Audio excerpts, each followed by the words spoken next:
Hi, I'm Rob The Frugalist, and this is one of my coffee logs. They'll burn for over half an hour. They're pretty solid, and I've made it using repurposed bits from my house. Here they are. Anyway, I'm going to show you how to make them, and I hope you find this useful, and let me know how you get on in the comments.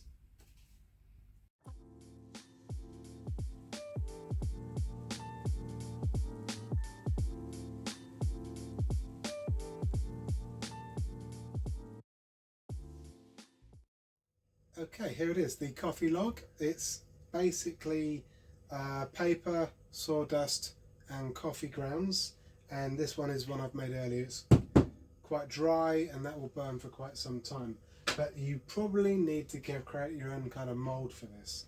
And if you come and have a look, this is an old soil pipe which I have drilled a series of holes in, and you basically put that inverted on top of a plank. Now the plank's got a groove or channel here, so it slots in nicely, and it's also got a series of holes there just to allow the drainage out to the bottom of it. Now this goes on top of here, and you obviously need something to compress it down. So this is an old fence post which I've shaved the edges off so it fits down here, and I've also cut out a piece of wood here from the same kind of plank which fits nicely down the middle. So you're looking at this kind of action at the end of what you've made, and you can see it's a fairly nice fit, and that is what we use to do our compression.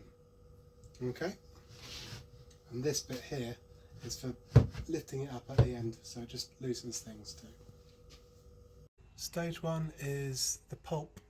So this is the binding agent, and what we want to do is we want to add water into here, let it soak for at least an hour, maybe a few days, even longer. So you want this to be super saturated, totally soaked. You're going to be adding a lot of other things to it, but the main purpose of this for the moment is to get that paper completely soaked with water, so it will begin to be a really good binding agent. That'll do for now. Okay, so this is the whole process. What you've got is your paper here, which has already been soaking for some time. And what we'll be doing is we'll be using one of these attachments on a drill over here in order to mix it into more of a pulp. Once we've done that, we're going to be adding some rough chainsaw shavings, sawdust, etc. Into it, but we'll be using this, a sieve, a garden sieve, or also known as a riddle, and that's going to give us some added bonus benefits of some kindling as well at the same time. Man, you don't want the big bits in there because they'll basically pull apart after some time. We've got our coffee here, which we've already dried so it's not all rotten, and we've got a scoop, and of course over here we've got our contraption, our mould, and we've also got a bit of a drying station over here. And if you've got all that ready, then you're ready to go. Now you're ready with your mixer, which is quite inexpensive. You can buy these at your local hardware store for less than 10 quid usually, and we get going with the pulp. Notice I've got wellies on, this can get messy.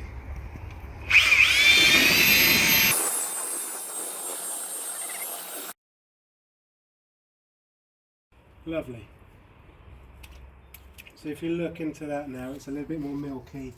Some of those additives in the paper have now dispersed into the water. It's ready to create binding. So we'll put that to one side for the moment. We want to start adding the sawdust. So in order to add the sawdust, you don't want all the thick bits. So we're going to use a riddle right now. And you see these larger bits here? We don't want them. We want them for something else. We don't want them in the main mix. So we're going to basically do this for a while.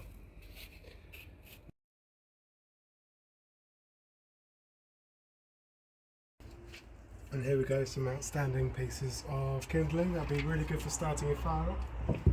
Then we go on and mix this again. You might need to add a bit more water to it. This is kind of looking okay to me, so I'm going to leave it as is. But next, the next stage in the process is simply to add the coffee. Coffee's quite fine, so you don't want to be careful of just creating a whole load of coffee dust. You don't really want that. Here I'm going to add a little bit more water in.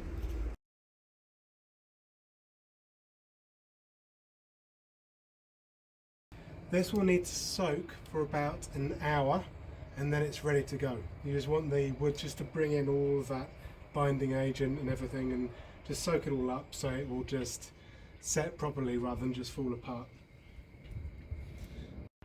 Okay, so it's all been soaking for about an hour. I've taken this opportunity to put away the drill, all the other bits, cabling, so we've just got whatever can get messy still out.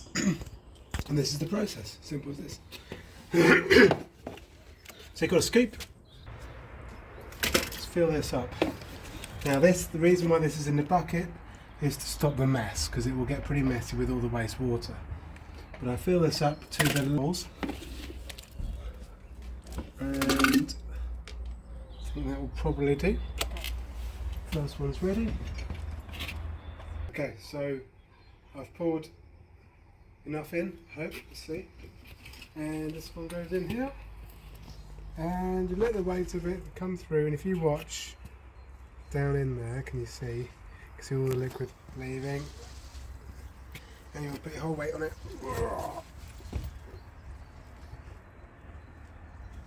Okay, so that's done.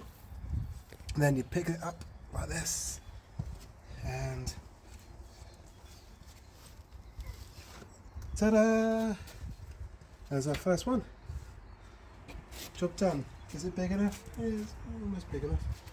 And then, to continue with the cycle, and we'll drain the water, excess water, down the drain. And it's all nice and tidy, and you won't get into trouble, and you don't want to get into trouble with anyone. So, repeat. About 3 scoops, you can judge it, doesn't have to be perfect. Might put a bit more in this one.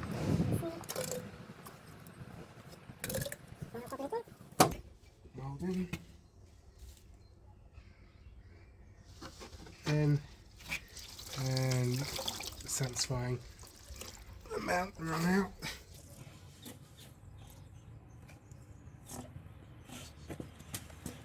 Okay, and then up.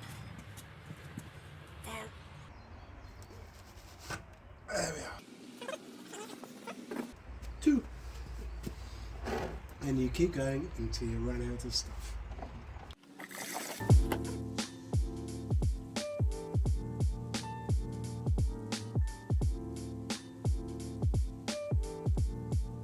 So there we have it. We've got 1, 2, 3, 4, 5, 6, 7, 8 and a tiny baby one all done from one load.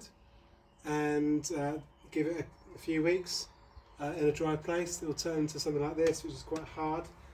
Something to note though, these don't have much structural integrity, so be careful when you dry them that you don't knock them, because they will fall apart like uncooked cake. So think of it as your little uncooked cakes. And that's it. Hope that was useful.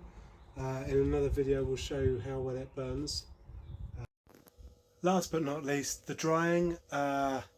Drying them indoors can take a while. If you're in a nice hot outdoors, leave it for a few days, probably it'd be fine. But I've discovered in my garage I've got some pipes going across the top there which are uninsulated and get pretty hot, so I stick them up there and they dry relatively quickly without any too much problems. Thanks for watching. I hope you found it useful, and if you've got any questions or ideas, stick them in the comment section. Love to hear from you. Okay, bye.